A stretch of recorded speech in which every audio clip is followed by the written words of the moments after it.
Bienvenue dans les podcasts de la stratégie organique. Je suis Marie Huet.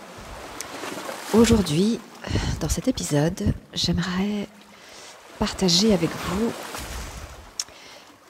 les derniers événements, on va dire, du processus intérieur dans lequel je me trouve intérieurement. Alors pour vous qui ne me connaissez pas encore, et pour les autres qui ont déjà peut-être vécu une diète de forêt avec moi, je voulais revenir un petit peu sur ce qui m'amène à partager sur ce processus intérieur et sur la stratégie organique.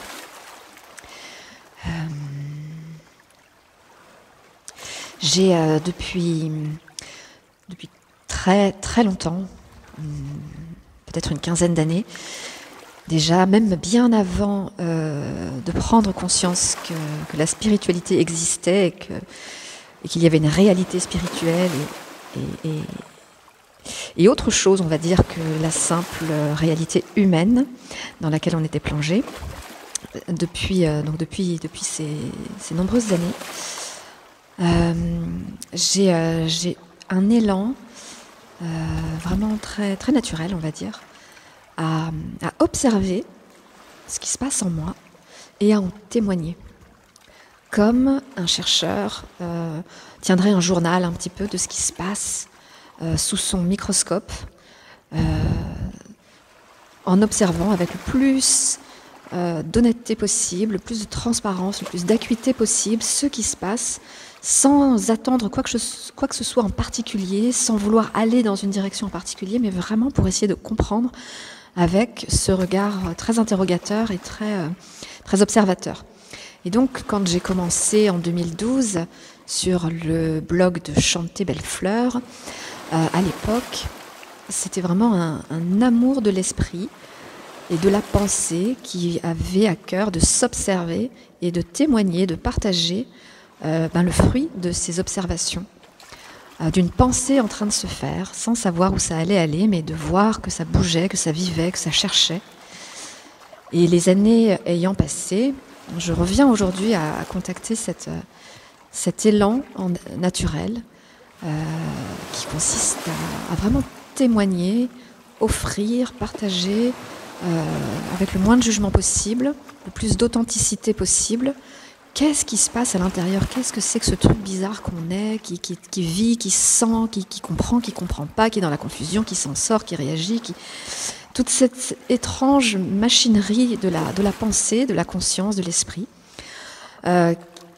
et dont, on va dire, le premier cobaye, eh bien, c'est moi-même. C'est moi-même. Donc, j'ai naturellement, depuis toujours, cet appel intérieur à porter un regard extrêmement profond,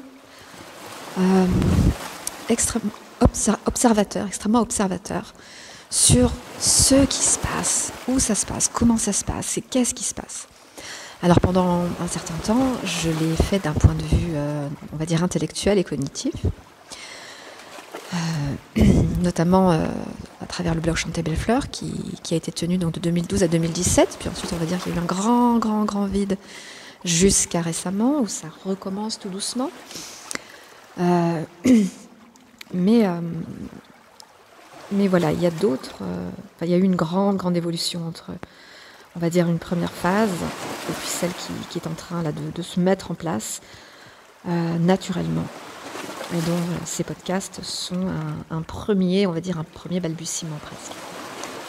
Donc voilà. Et donc dans cet épisode, dans ce moment que je prends pour vous offrir un petit peu cette observation personnelle, déjà je profite de me sentir dans un état vraiment agréable. Et cet état agréable est d'autant plus délectable qu'il fait suite à plusieurs jours, voire même plus, vraiment d'intenses souffrances, c'est-à-dire d'enfermement dans la blessure. Et ces journées passées dans la blessure ont également été des journées d'observation, pour comprendre comment il se fait que quand on est complètement pris dans le bocal, en train d'être enfermé et d'asphyxier de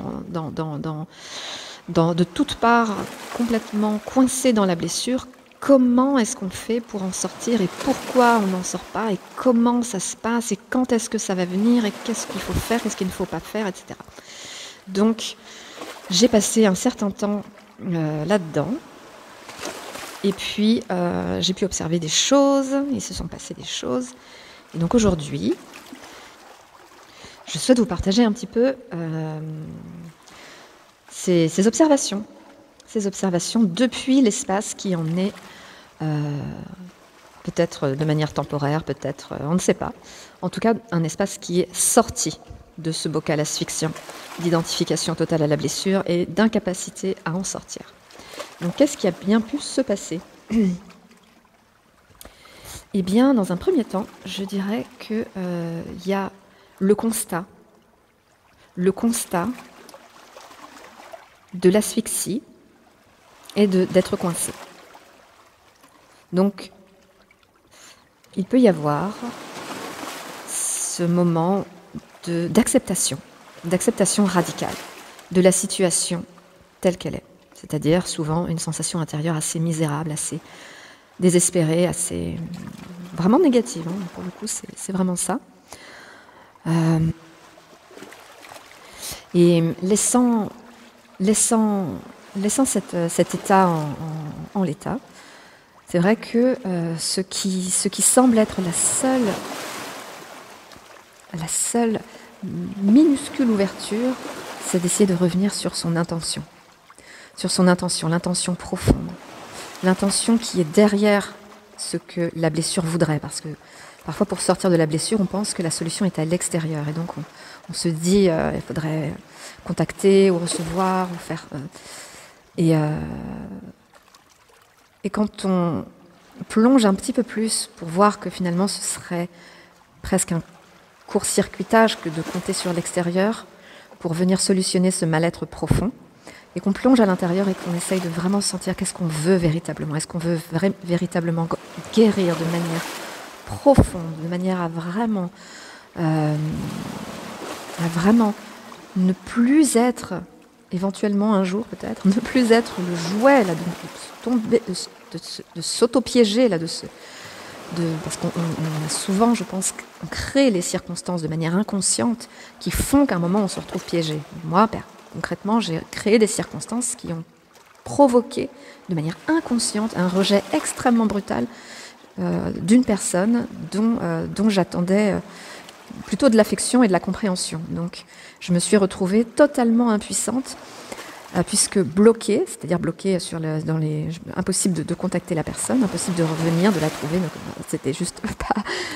C'était un rejet qui aurait pu rendre hystérique de colère, d'impuissance, de rage, etc.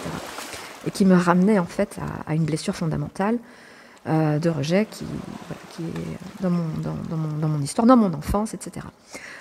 Donc, revenir à l'intention profonde. L'intention de guérir afin de ne plus que notre inconscient recrée des circonstances propices à revivre et à nous replonger dans cette blessure, ce qui pourrait vouloir signifier que si des circonstances, par exemple de rejet, étaient à nouveau créées autour de moi, elles n'auraient pas l'impact qu'elles ont là, présentement, en m'enfermant dans une blessure, mais d'une souffrance inhumaine. Parce que voilà, c'est mon schéma personnel, et je pense qu'on a tous un schéma personnel qui fait que la blessure, si on vise dedans avec un certain angle, etc., on arrive à taper dans un truc qui fait que c'est presque impossible de s'en remettre tellement ça fait mal. Et cette souffrance, elle est durable. Donc c'est quand on est quand on est coincé là-dedans, dans cette agonie, et ben voilà, qu'est-ce qu'on fait? Donc c'est pour ça, je dis revenir à l'intention.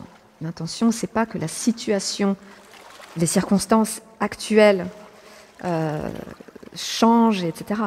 L'intention, c'est de guérir profondément afin que ces circonstances-là ne se reproduisent pas, ou autrement, et que l'impact soit différent. On veut la guérison, on veut la guérison, on veut la libération, on veut pouvoir respirer, on veut pouvoir être dans l'ouverture, dans la saveur de la vie, et non pas être coincé, étriqué dans une douleur viscérale qui nous étouffe et qui nous met à terre.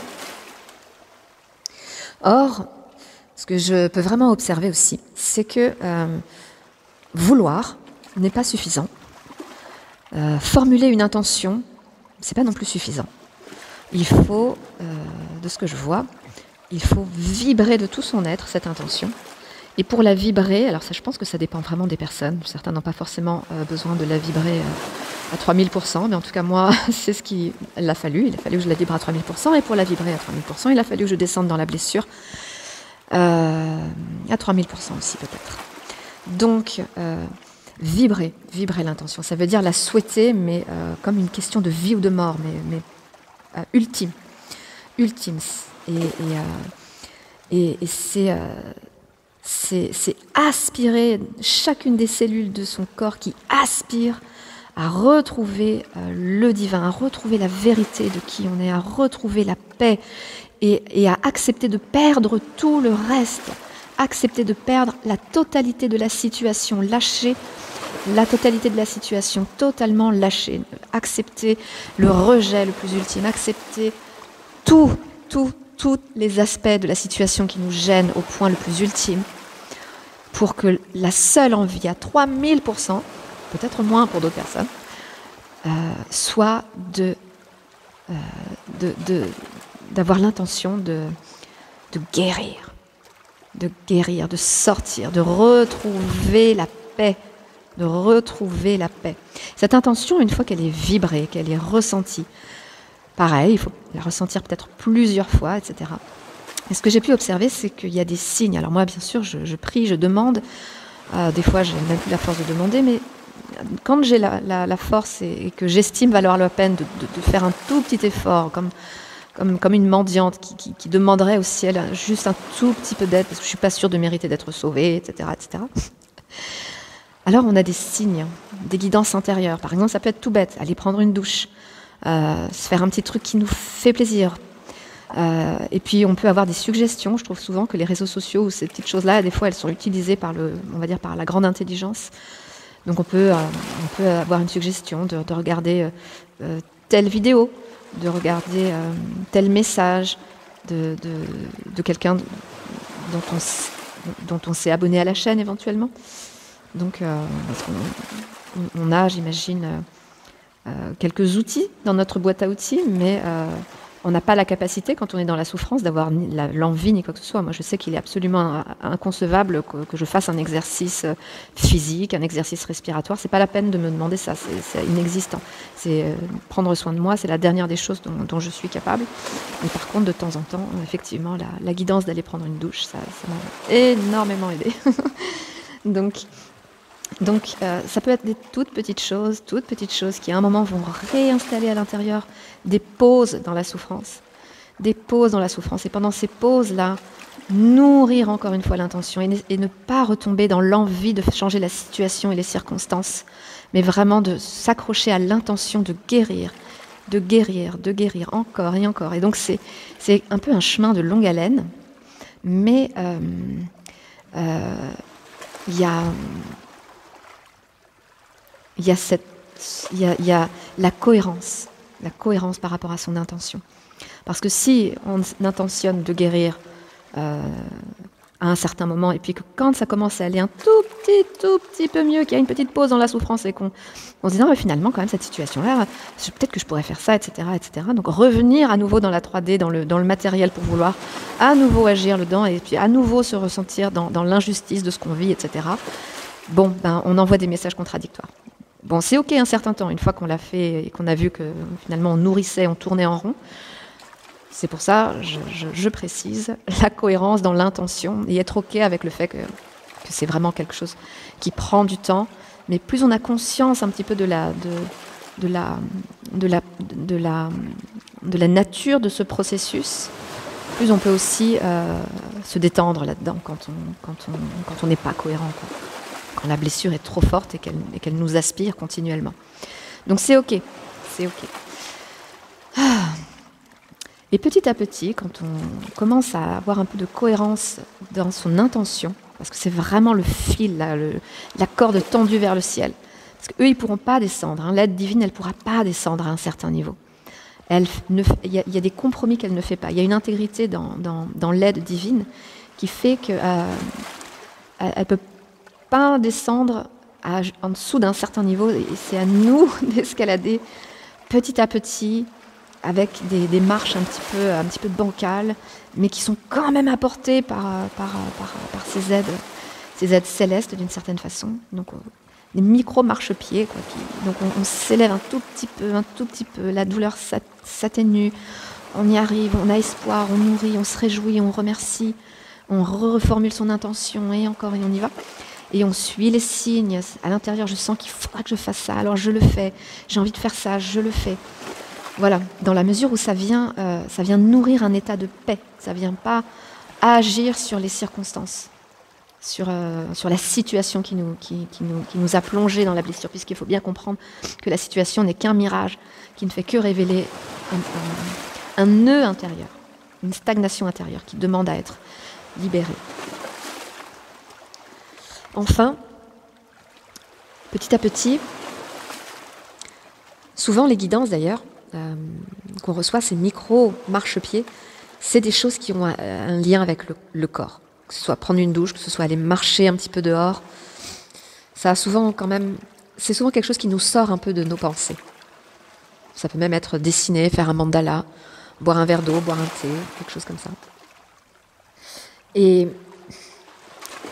ce que je peux vraiment observer, depuis maintenant l'état dans lequel je suis, donc j'ai pas de mots pour exprimer la gratitude envers le ciel, envers la vie, envers l'univers, de m'avoir en quelque part comme attrapé la main et enfin je peux respirer. Ce que je vois, c'est que la sortie ne peut pas être envisagée sur le plan cognitif, sur le plan psychique, sur le plan émotionnel, sur le plan de la pensée, sur le plan de la volonté. La blessure, elle joue sur un autre niveau, grandement inconscient, donc la volonté, elle n'a pas vraiment de prise dessus. L'intention est beaucoup plus profonde, beaucoup plus puissante que la volonté. Donc, en tout cas, de ce que je peux observer en ce qui me concerne, la volonté, c'est une force qui va un petit peu contre le courant. L'intention, c'est un gouvernail qui va venir retrouver le sens du courant. Plutôt que d'être dans le mal orienté dans le courant, il va venir se remettre dans le bon sens du courant.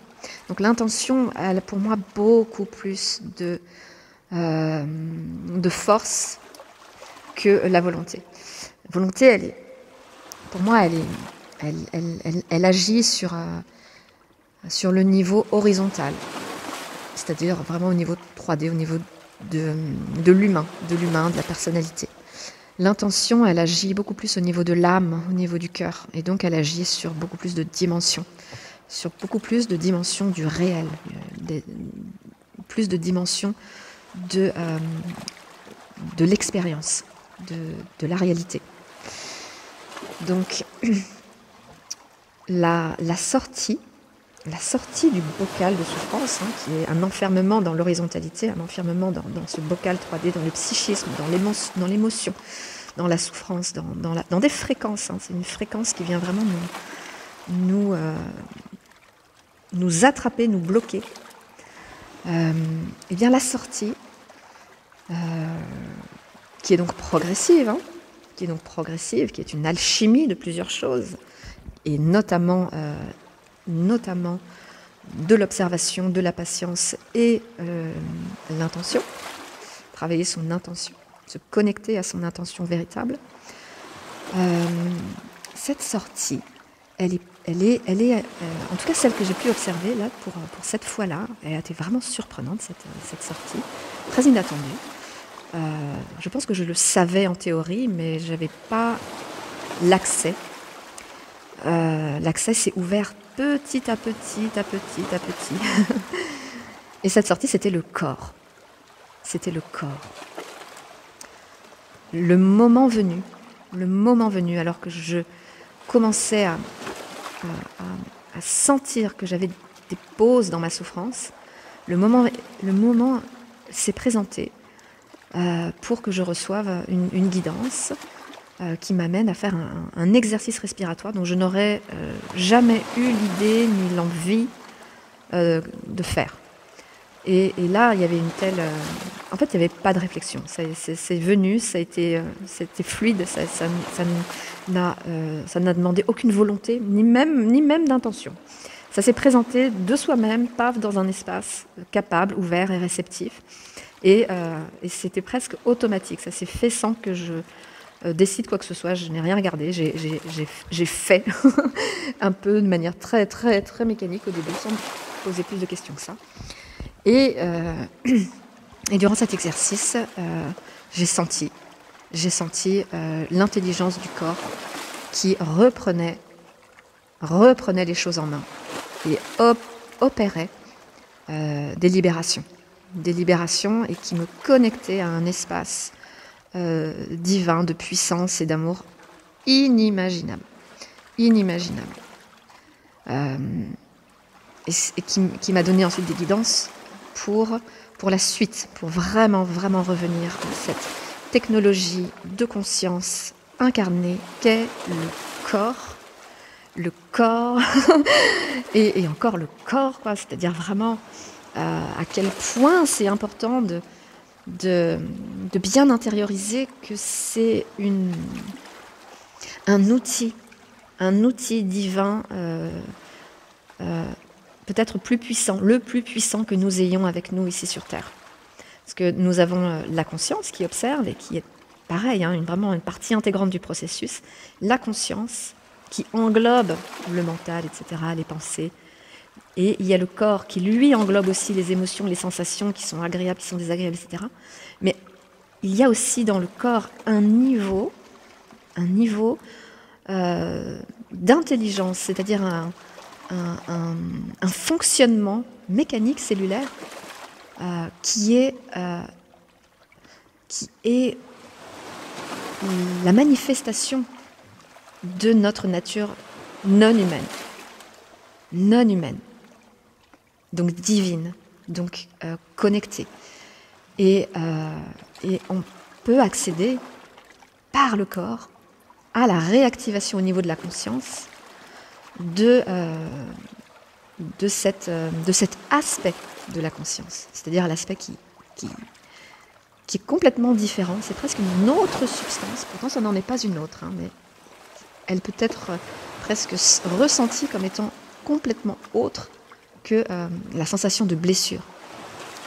On pourrait vraiment croire que la sensation de blessure, c'est un aspect complètement séparé de la sensation d'être ouvert et divin.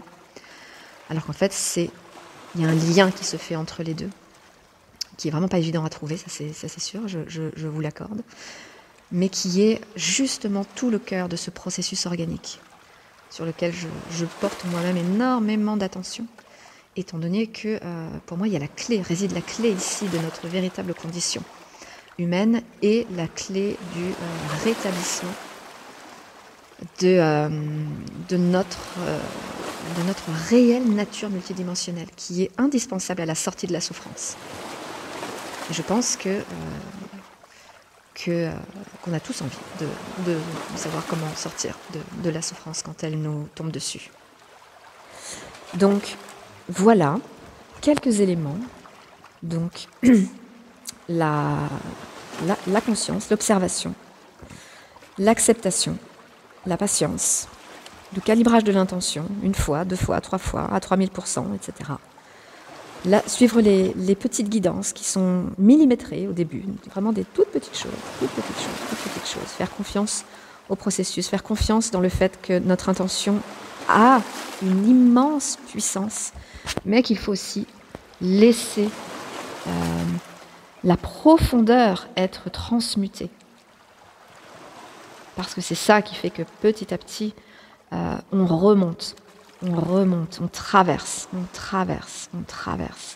jusqu'à voir la rive, s'en approcher, et puis finalement se hisser sur cette rive, et enfin, et enfin savourer d'être sorti de ce courant absolument effroyable.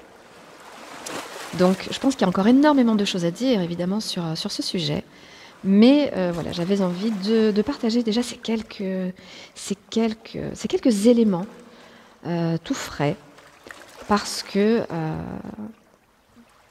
partager ces observations a beaucoup d'importance pour moi.